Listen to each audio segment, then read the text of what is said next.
Is narcissistic abuse the same thing as coercive control? Coercive control is a pattern of behaviors, not a single event, just like narcissistic abuse.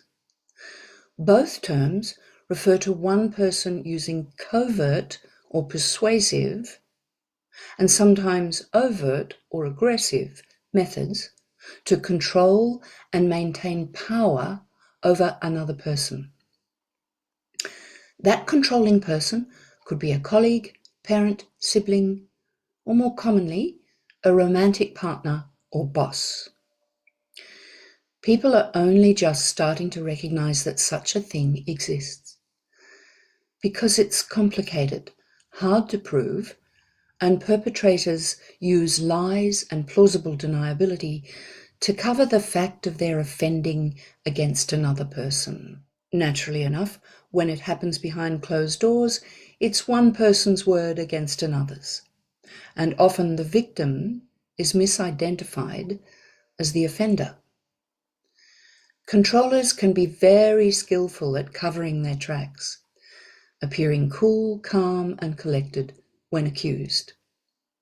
Victims, meanwhile, can show up to a crisis being angry, disoriented, confused, and just not making a whole lot of sense to anyone not trained in recognizing this dynamic.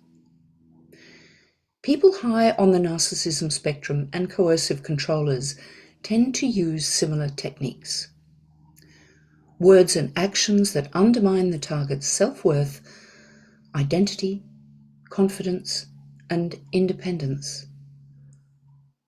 Narcissistic abusers and coercive controllers isolate the target from social supports, friends, colleagues, and family by bad-mouthing the target behind their back, often disguised as humor that depicts the target as crazy, abusive, incompetent, or just a bad person, convincing the target that friends are in fact enemies or in some way a threat to the target rather than a help.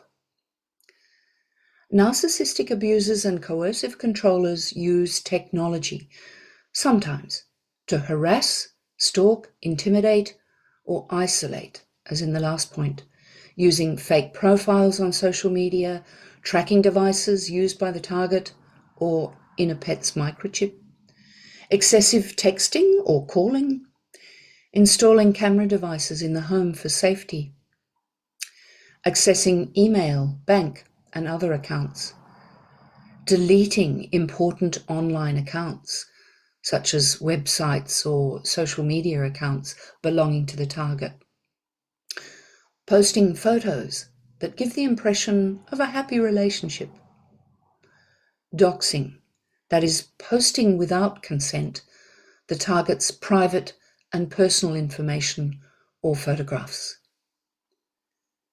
gaslighting, that's saying something happened that never happened, or vice versa. Doing things such that the target questions their own memory and sanity. Mocking, insulting, or otherwise making it difficult for the target to engage in spiritual, religious, or cultural practices. Using persuasion or threats to trap the target, such as deportation threats, persuading you to give up your job, stop your studies, become dependent on the perpetrator. Using emotional blackmail, especially shame, to control the target. Sabotaging important occasions, work output, and events. And the list goes on. Maybe the most complex and difficult trap used by controllers and narcissistic abusers is reversing the narrative.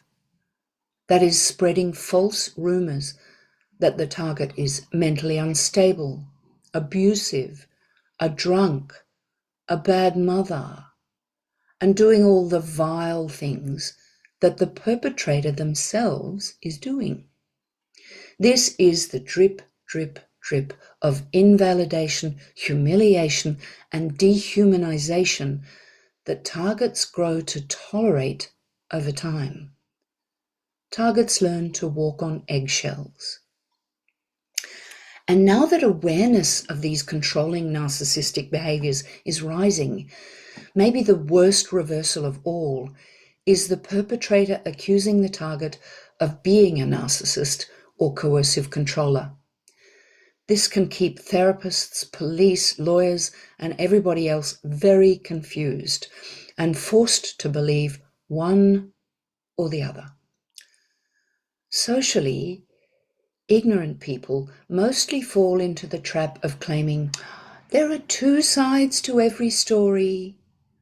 Often, but not always, these abusers occupy positions of power, celebrity, or fame.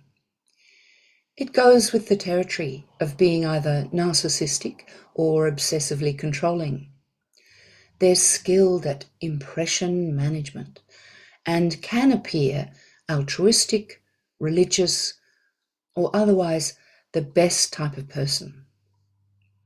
For targets, not being believed when you're telling the truth is a deep moral injury. For targets who are sensitive, caring, honest, and conscientious, the pain of this can be immense.